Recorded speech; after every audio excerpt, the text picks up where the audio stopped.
Okay, so we're back for more discussion about the TOK course. Some things that would be helpful for you to know as you navigate the course. The next thing I'd like to talk about is the sometimes misconception that the TOK course is a philosophy course, and it is not a philosophy course. It is rooted in philosophy. There's language in the TOK guide that suggests that it's a philosophy-based course, but it is not a course in epistemology. It's not a course in philosophy. So if a TOK teacher is running a TOK class like a philosophy class, that's going to be problematic for a few reasons. Let's maybe talk about what some of these key differences are. First of all, I try to encourage people to think of TOK as being just ridiculously simple. It has a reputation of being esoteric and complex. I don't think it is. I think it's the more simple you can make it, the more simple you can think of TOK, the better off you're going to be. And TOK asks a very simple question: how do I know what I know? And how do I know what I know in all the different academic subjects that I'm taking, my IB courses? How do I know what I know in history? How do I know what I know in math? How do I know what I know in science? It's not a big deal. Maybe the more complex question arises when we start looking at individuals in those disciplines. How do historians create knowledge? How do scientists create knowledge? And how do we know that the knowledge that they're creating is reliable? How do we interpret it? Those are going to be the more complex questions that will arise naturally from any discussion of how do I know what I know. This question, how do I know what I know, cuts across all of TOK. Whether it's the optional theme, the core theme, you're talking about knowledge and technology. Well, how do I know what technology is? How do I know that something is technology? Or religion, or language. How do I know if something counts as a language? Again, keep it simple. It's really, TOK at its core is designed to help you analyze knowledge claims. Somebody makes a claim about something. X is the case. And you, as somebody listening to this, might go, okay, well, how do you know X is the case? How do we know? Can I trust what you're saying? What are your qualifications? How do you know? Okay.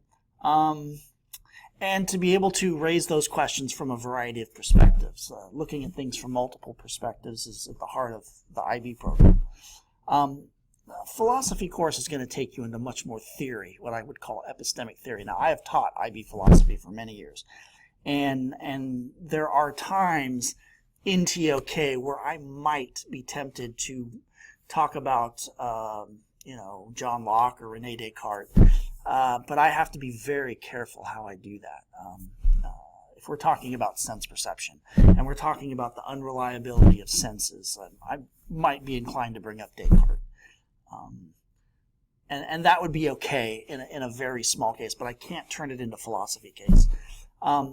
In philosophy, there is an optional theme of epistemology.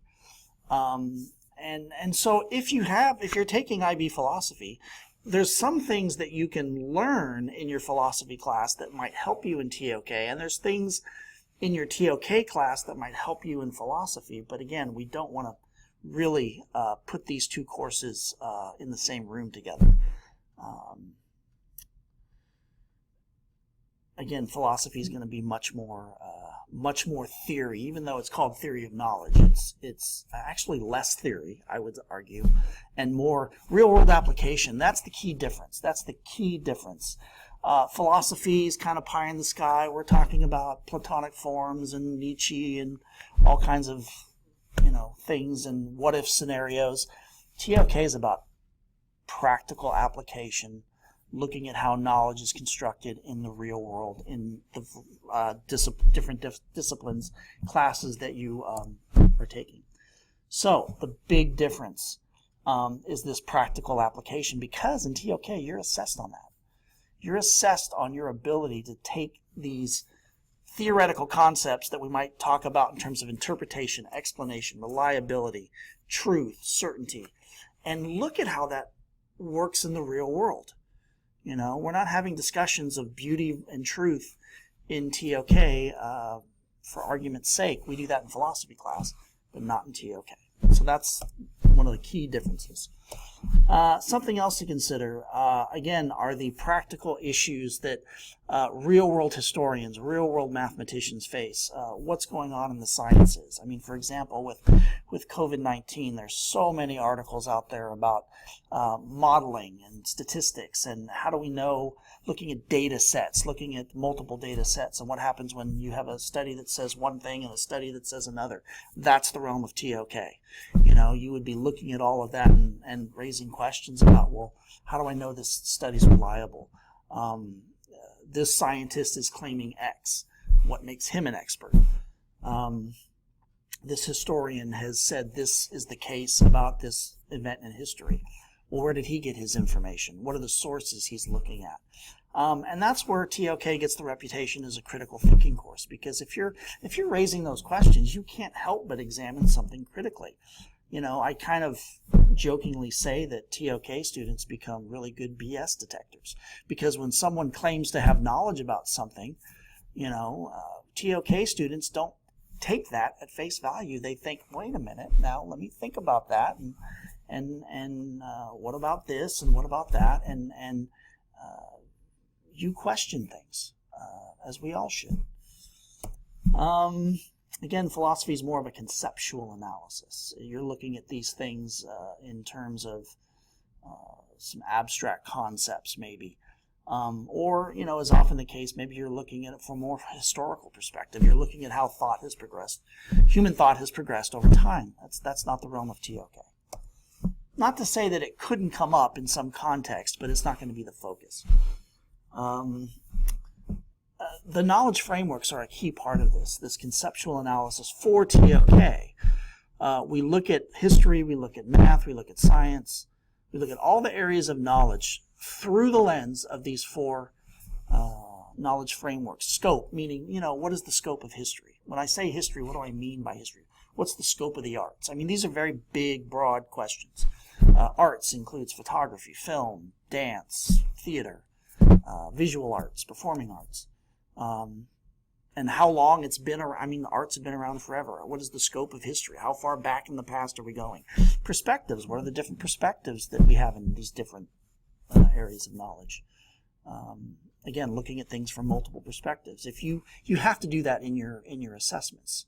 Okay, you have to look at things. You have to bring up other perspectives. It's called the flexibility of mind that IBU likes to see. That I love that phrase, flexibility of mind. That you're not just thinking from one narrow-minded perspective. That you have the ability to say, well, I see things this way, but I'm also aware that there are other ways of looking at things. That's key in your assessments. Methods and tools. What are the tools and methods that scientists use, that historians use? I think of, a good metaphor is literally a toolbox. So imagine you have a TOK toolbox, and you have different drawers, and you have a drawer over here for maybe some TED Talks, and you have a drawer over here for some chapters in your textbook, or maybe you have a drawer over here for some articles, podcasts. All these different resources that we have available to us, or that mathematicians, scientists have available to them to create knowledge in their discipline. And lastly, the ethical framework. This is a requirement. All areas of knowledge, we must talk about ethics. We don't want to have ethical debates. What we want to do is look at what constitutes ethical knowledge in the arts, what constitutes ethical knowledge in history. In a philosophy class, that theory and problems of ethics theme is going to go down much deeper, darker roads, I should say, looking at meta-ethics and all kinds of fantastic vocabulary that you have to learn. That really in TOK we want to keep it simple. It's not whether or not something is ethical. It's how do we know something is ethical? If an artist paints something that is maybe considered offensive, we don't want to debate whether or not it's ethical if he does that. We want to know how to interpret that in a way that might be ethical or otherwise. We need to know what science and history are, and in order to do that, we have to have conversations about these different frameworks. That's why they exist.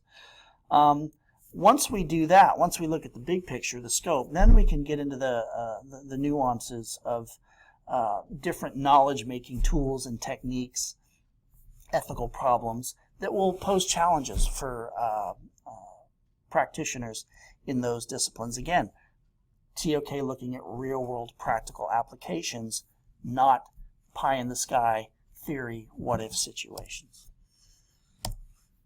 And so we're talking about, in the context of epistemology and TOK, making knowledge, not talking about knowledge as a philosophical concept. Very different. Expert knowers in a subject have the required understanding of the nature of the subject, as well as an understanding of the truths that have been developed in that subject and the rules associated with the construction of further knowledge. So it's not just enough to be a student of that subject. It's almost as if you're going to take a science course, you almost need to take a history of science. If you're going to take a philosophy course, you want to take a history of philosophy. If you're going to take a math course, you want to know the history of math. Because here's the bottom line.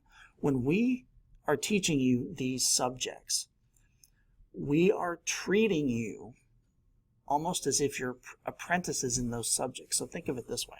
When you're learning history, you're not necessarily just learning history. We're teaching you to think like a historian. And TOK plays an essential role in this. We're teaching you not just science, we're teaching you to think like a scientist. We're teaching you to think like a mathematician. And so TOK is going to help give you the vocabulary and the framework to have those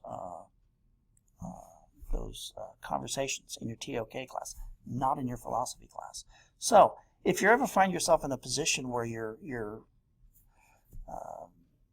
challenged to differentiate between philosophy and TOK, just remember, keep it simple. And philosophy is more theory, and theory of knowledge is actually more practical application. Hope that helps. Mr. Wheeler, that was amazing. Guys, drop some love for Mr. Wheeler in the comments. You can even share this video with your teacher so he or she gets a better idea of TOK. If you like this video, hit subscribe and watch my future videos. Also, follow me on Instagram at iblikecole because I post things on my Insta that I don't post on YouTube. Alright, take care guys. Have a great day.